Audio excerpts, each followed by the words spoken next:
찬송가 285장 주의 말씀 받은 그날 찬양 드리겠습니다.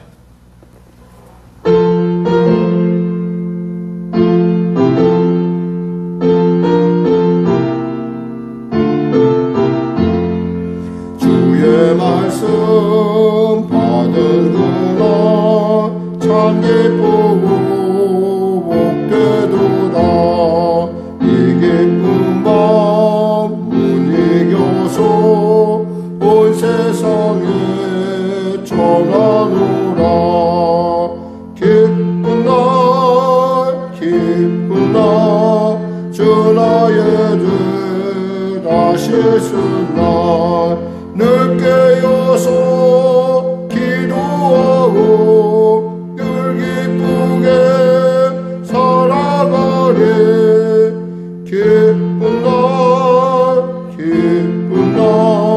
주 나의 죄 다시 쓴 날 이 좋은 날 애절한 몸 새 사람이 되었으니 이 몸과 마음 다 바쳐서 영광의 주를 섬기리. 기쁜 날 주 나의 죄 다시 쓴 날 늘 깨어서 기도하고 늘 기쁘게 살아가리.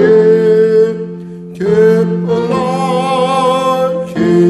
날 주 나의 죄 다시 쓴 날 새 사람 된 그날부터 평안한 마음 늘 있소서.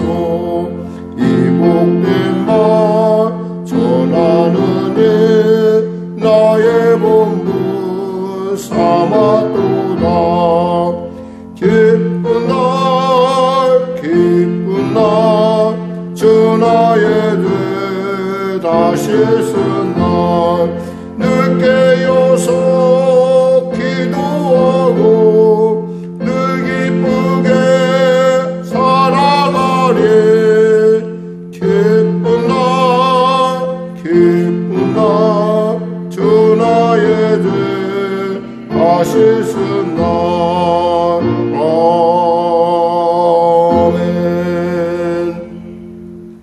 하나님 감사합니다. 오늘도 귀한 아침을 주시고 이 아침에 말씀으로 하루를 시작하고 기도로 무장하며 나아가 하나님의 살아계심의 놀라운 은혜로 충만케 하심을 감사합니다. 사랑하는 성도들, 부르셨사오니 치료하시고 부르셨사오니 응답하시고 부르셨사오니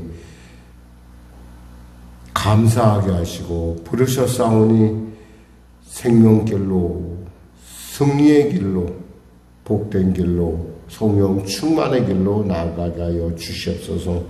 나라 민족을 불쌍히 여기시고 복음통일 평화통일케 하시고 대통령을 비롯한 위정자들이 예수 믿고 구원받아 하나님이 주시는 지혜로 이 어려움들을 타개 나갈 수 있도록 도와주시옵소서.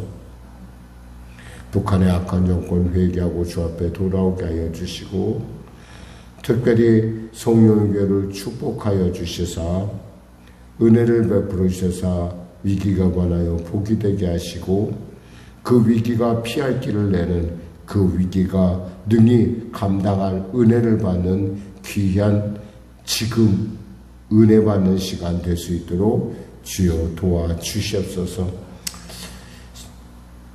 곧 있을 이달 말에 있을 GMM 축제를 통해서 우리 어린 영혼들이 주 앞에 돌아오게 하여 주시고 간절히 바라옵기는 지금 이 순간도 복음의 그 생명의 복음을 들고 나아가 낯설고 힘든 그곳에서 열심을 다하는 가운데 병들어 고통당하는 선교사들이 있음을 압니다. 하나님 그 가족들을 만져주시고 치료하여 주시고 은혜를 베풀어 주시옵소서.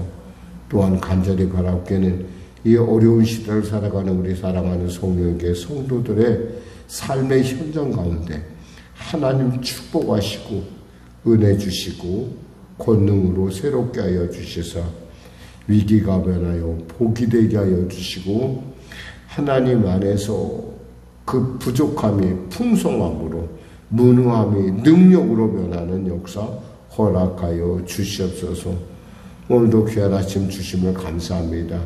이 아침에 간절히 바라옵기는 우리의 심령 가운데 만나주시고 살아있는 복음의 강력한 증인으로 거듭나는 성령으로 충만케 되는 시간 되게 하소서. 감사하며 예수님의 이름으로 기도드립니다. 아멘. 하나님은 살아계십니다. 오늘 여러분과 은혜 나누실 말씀은 예고했듯이 디모데전서 1장 말씀입니다. 신약성경 337쪽입니다. 신약성경 337쪽. 우리 하나님의 말씀 같이 합독하겠습니다. 우리 구주 하나님과 우리의 소망이신 그리스도 예수의 명령을 따라 그리스도 예수의 사도된 바울은 믿음 안에서 참아들된 디모데에게 편지하노니 하나님 아버지와 그리스도 예수 우리 주께로부터 은혜와 긍휼과 평강이 내게 있을지어다. 내가 마게도냐로 갈 때 너를 권하여 에베소에 머물라 한 것은 어떤 사람들을 명하여 다른 교훈을 가르치지 말며 신화와 끝없는 족보에 몰두하지 말게 하려 함이라. 이런 것은 믿음 안에 있는 하나님의 경륜을 이름보다 도리어 변론을 내는 것이라. 이 교훈의 목적은 청결한 마음과 선한 양심과 거짓 없는 믿음에서 나오는 사랑이거늘 사람들이 이에서 벗어나 헛된 말에 빠져 율법의 선생이 되려 하나 자기가 말하는 것이나 자기가 확증하는 것도 깨닫지 못하는도다. 그러나 율법은 사람이 그것을 적법하게만 쓰면 선한 것임을 우리가 아노라.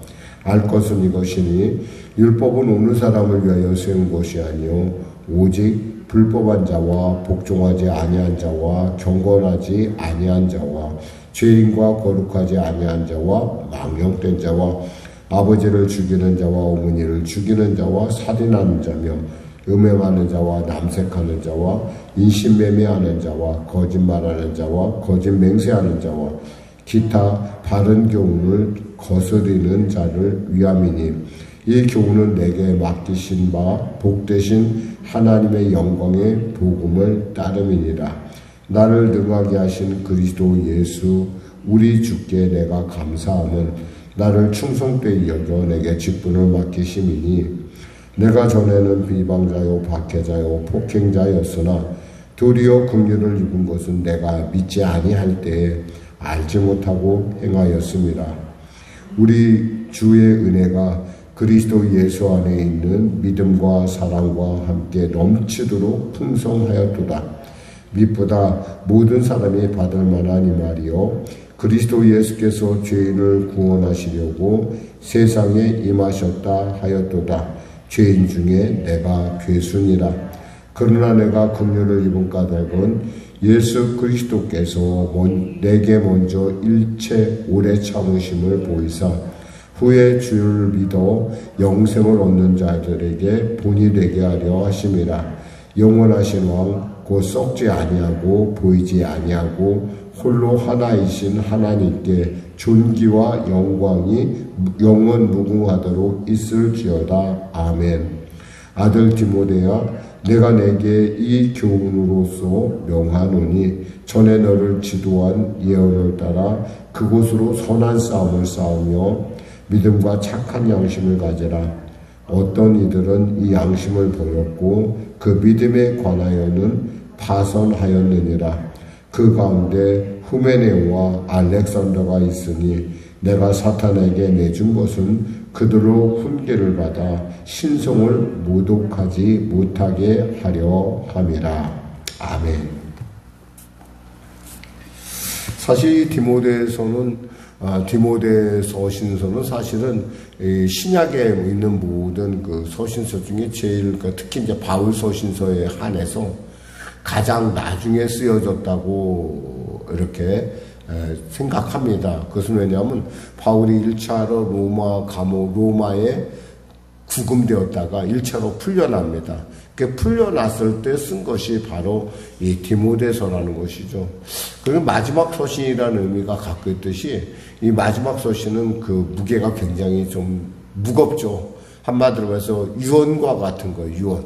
우리에게 있어서 유언. 그러니까 이 안에는 디모데, 나의 믿음의 참아들 디모데를 향한 정말 그 무한한 사랑과 자기가 그동안 깨달았던 복음의 그 놀라운 그 은혜, 그리고 그 풍성함, 그 감사에 대한 것을 오늘 이렇게 표현하고 있습니다. 그런 면에서 보면은 이 디모데 서신은 개인적인 서신이라는 걸 알 수 있고요. 또 하나는 뭐냐면 이 디모데는 이 디모데에게 바울이 어떻게 목회하는 것이 옳은가에 대해서 아주 잘 설명하고 있습니다. 그래서 이것을 갖다 우리는 목회 서신서라고 하기도 합니다. 중요한 것은 이 복음서는 사실은 우리에게도 해당되는 것이 뭐냐면 바울의 마지막 당부를 통해서 복음을 정확하게 정리해내고 또 그 복음을 어떻게 삶 가운데 적용할 것이며 또 우리 주위에 있는 사람에게 우리가 복음을 전해서 그들에게 어떠한 삶의 태도를 우리가 보일 것인가에 대한 지침과 같은 책이라 볼 수 있습니다. 그래서 오늘 본문을 우리가 은혜 나누도록 하겠습니다. 먼저 이 바울에게 있어서의 그 복음은 뭐냐면 우리가 가진 큰 은혜라는 겁니다. 우리라는, 여기서 보면 우리 구주 하나님과 우리의 소망이신 그리스도 예수. 특별히 바울은 여기서 그리스도 예수라는 말을 씁니다. 이것은 뭐냐면 이제 그 복음의 목회의 파라다임이 좀 바뀌어 나가고 있다는 거예요. 과거에 이제 그 베드로전서나 우리가 요한 1, 2, 3서를 보거나 이런 그 요한의 어떤 서신서를 보면 그들은 대개 이렇게 예수님을 표현할 때 예수 그리스도라 표현합니다. 이 얘기는 뭐냐면 예수님은 그리스도라는 것이 그들에게는 너무나 당연했었어요. 그러나 바울이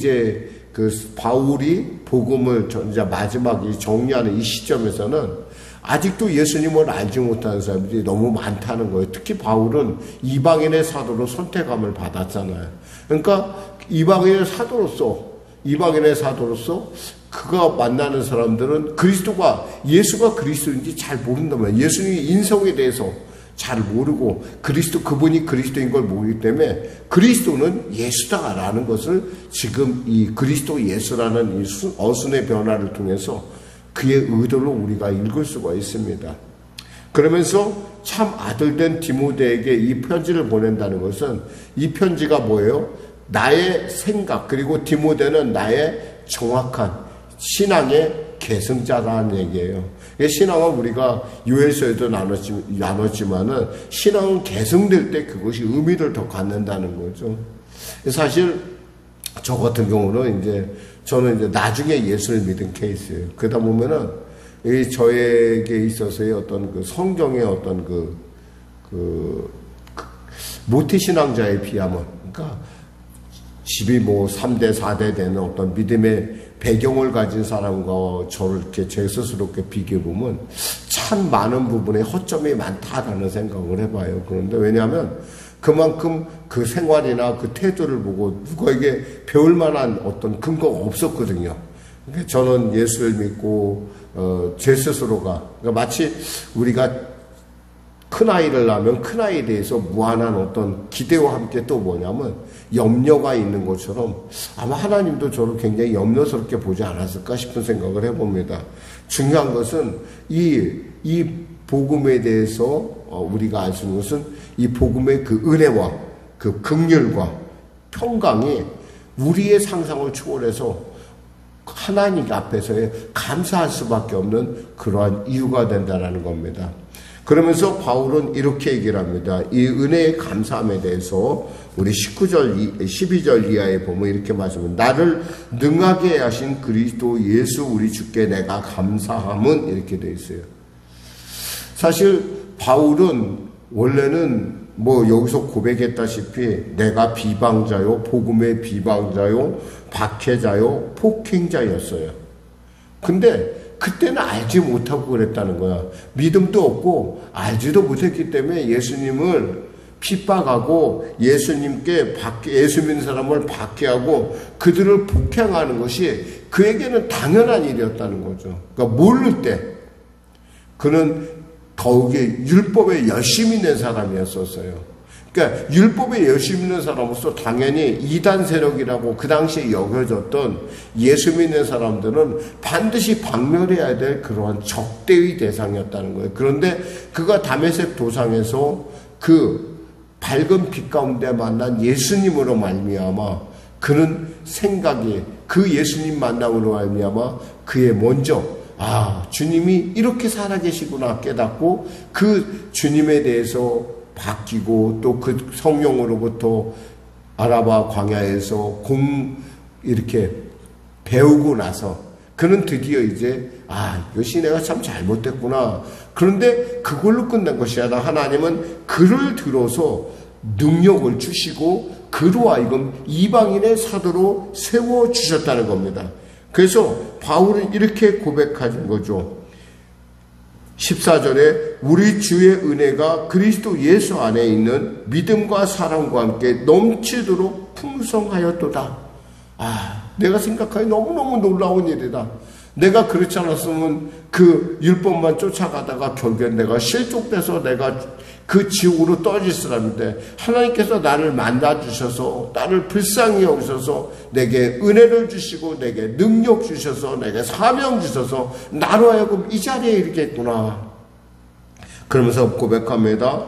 mit보다 모든 사람이 받을 만한 이 말이요 그리스도 예수께서 죄인을 구원하시려고 세상에 임하셨다 하였도다. 주님이 오신 이유는 뭐예요? 죄인을 구원하게 오신 거예요. 우리는 잠깐 우리도 신앙생활하다 보면 나 정도 되니까 예수님이 날 구원했지 이런 착각을 하게 하시는데 사실 우리는 죄인 중에 죄인수요. 정말 여기서 바울이 고백했듯이 15절에 볼 때 죄인 중에 내가 괴수라고밖에 볼 수 없는 그런 참으로 연약한 자입니다. 그런데 하나님께서 이 바울을 구원하심으로 말미암아 그 뒤에 자기처럼 예수 믿는 많은 사람의 어떤 본이 되었다는 거예요. 그러니까 얼마나 영광스러운 직분이에요. 이것을 영광스럽게 받아주셨다는 것이 얼마나 감사인지 몰라요. 그러면서 영원하신 왕 곧 썩지 아니하고 보이지 아니하고 홀로 하나이신 하나님께 존귀와 영광이 영원 무궁토록 있을지어다. 이 감탄은 뭐예요? 그 마음 안에서 감탄이 저절로 나는 거예요. 저는 가끔 요즘 이런 생각을 해봐요. 예수 믿고 주의 종이 된 지가 벌써 이제 꽤 많이 됐어요. 근데 어느 날인가 제가 깨닫는 것은 이거였어요. 내가 예수를 믿음으로 말미암아 내가 이 말할 수 없는 감격을 누리는구나. 그 감격이 뭐냐면 제가 늘 잘 때마다 저는 그리고 수시로 생각할 때마다 말씀을 생각해요.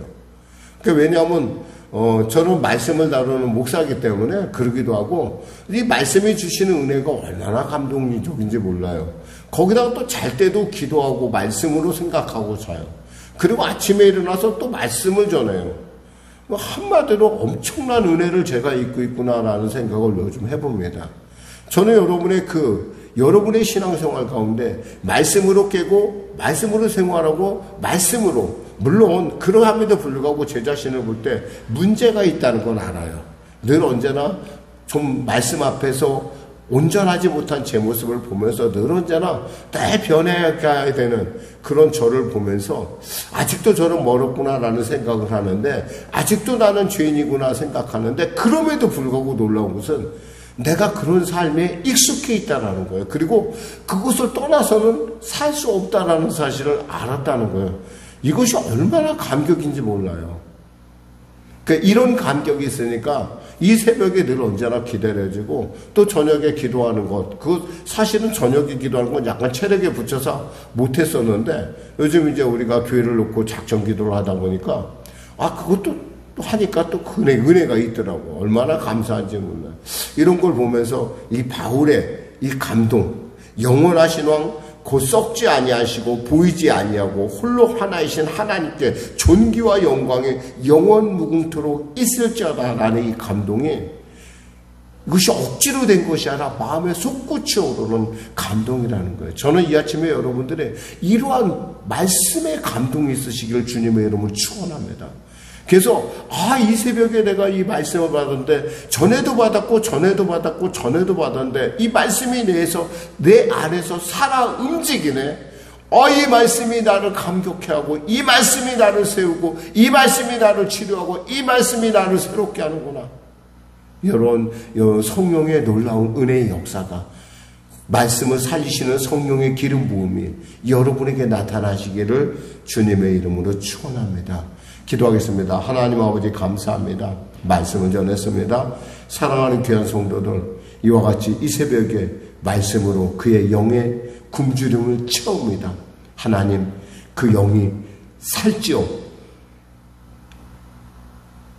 범사에 잘되고 강건한 은혜를 나누는 살아있는 복음의 증인으로 거듭날 수 있도록 축복하여 주시옵소서. 우리 성령의 교회를 축복하여 주시고 우리 성도들의 삶을 축복하여 주시옵소서. 피할 길을 내신다 했사오니 피하게 하시고 감당케 하신다 했사오니 감당할 능력을 부어 주시옵소서. 예수님의 이름으로 축복하며 기도드립니다. 아멘. 우리 말씀 생각하며 찬양하며 기도하겠습니다. 찬송가 523장입니다.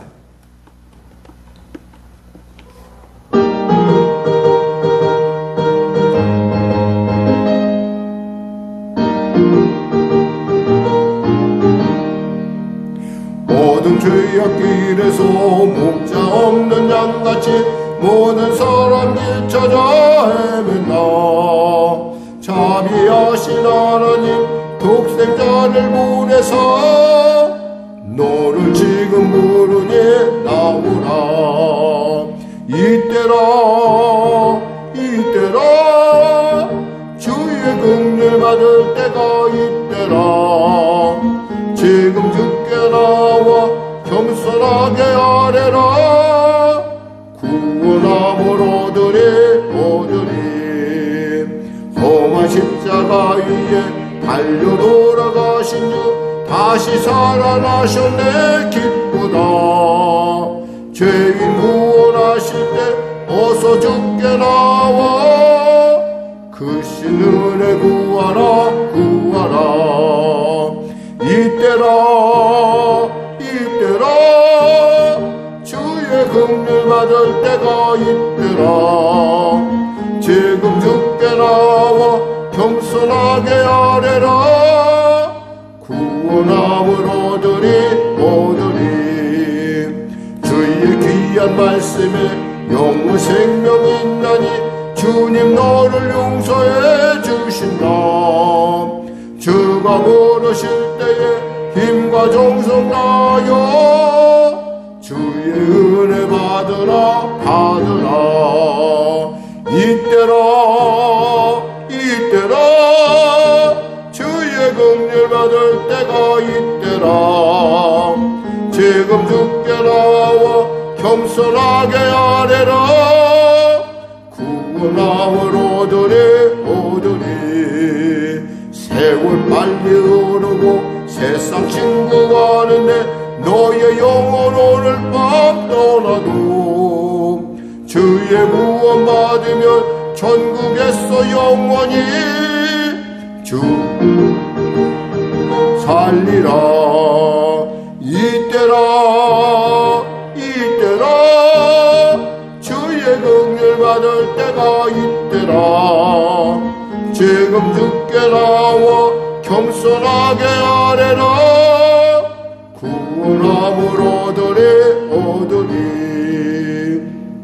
하늘에 계신 우리 아버지의 이름을 거룩하게 하시며 아버지의 나라가 오게 하시며 아버지의 뜻이 하늘에서와 같이 땅에서도 이루어지게 하소서. 오늘 우리에게 일용할 양식을 주시고 우리가 우리에게 잘못한 사람을 용서하여 준 것 같이 우리 죄를 용서하여 주시고 우리 시험에 빠지지 않게 하시고 악에서 구하소서. 나라와 권능과 영광 영원히